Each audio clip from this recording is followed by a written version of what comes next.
getting your low end right from your tech house tracks is probably one of the most important things, because if the low end of your tech house tracks isn't sounding right, or the kick, for example, is too loud, or the sub bass is not loud enough, or the balance is just off, that basically means that the people you're going to listen to your tracks, they're not going to be able to dance that much, because speakers especially, they pick up those frequencies so much, and also subwoofers, and it's super crucial that you're going to get your low end right. I'm going to share with you this little EQ trick where you can make your low end sound way more better. It's very easy to reference this. You can use this in your DAW, you can use it in Ableton, FL Studio, or whatever DAW you're using. Make sure you like this video and subscribe to my channel before I show you this little EQ trick, which is going to make your low end sound way more professional. Alright, let's hop straight into FL Studio.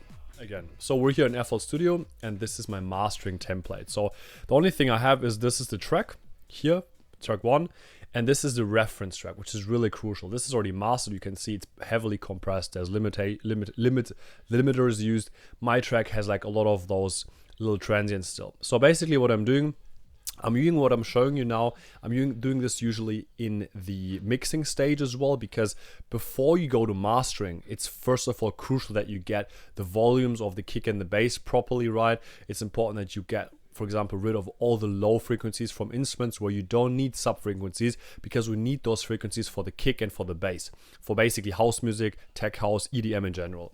And what's really crucial here is what I'm doing is this little EQ trick. So every time I'm referencing music, I first of all make sure that both tracks have the average same loudness. So what I do is, for that, I go on the level and then I press LUFS. We need to make sure that we're picking a busy part of the track, otherwise it doesn't make sense.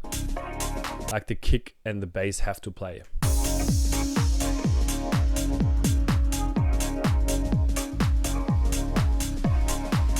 So the LUFS is at -16.3. We're going to do now the same thing with a track from Joko. I'm just going to adjust it. I'm not going to show you the track, but I'm just going to adjust it so you know it's the same loudness, or the same perceived loudness. So now basically both tracks have the same LUFS, the average loudness. So the EQ trick I'm doing now to make the low end sound more professional is I put an intense low pass filter on my track and on the other track.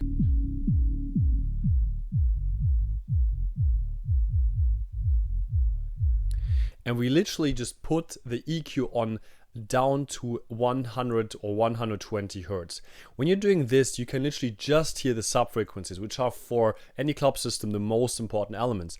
Now let's do it with the other track, and let's listen to a comparison.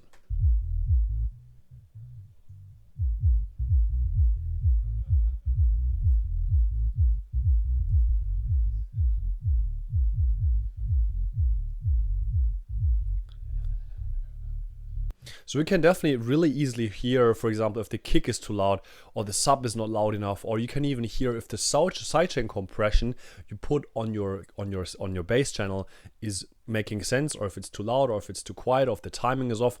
With this little EQ trick, you can make it really easy. By the way, if you want to get this specific template for my mastering, where you can basically get all the plugins I'm using for my mastering chain, definitely go in the link on the description. I can show you this mastering chain. Now I have a little bonus tip for you. So basically, to make this even better for your ears and more like understandable, is that I'm using this plugin which is called Mix Checker Pro. And this is basically simulating different devices. So this is not sponsored. This is completely, I'm just giving this away for free because I think it's a great plugin and helps me a lot to and I have this David Fritz referencing thing. And then basically it just simulates how this would sound like if it's in a car, for example, like this.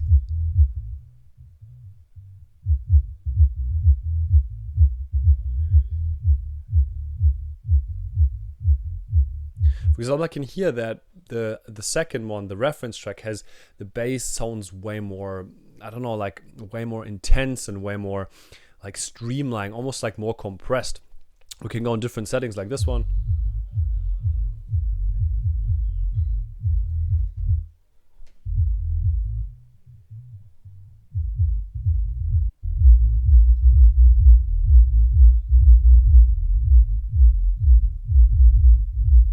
And also make sure you support my music, my Spotify, my SoundCloud link, because I post music and I love music.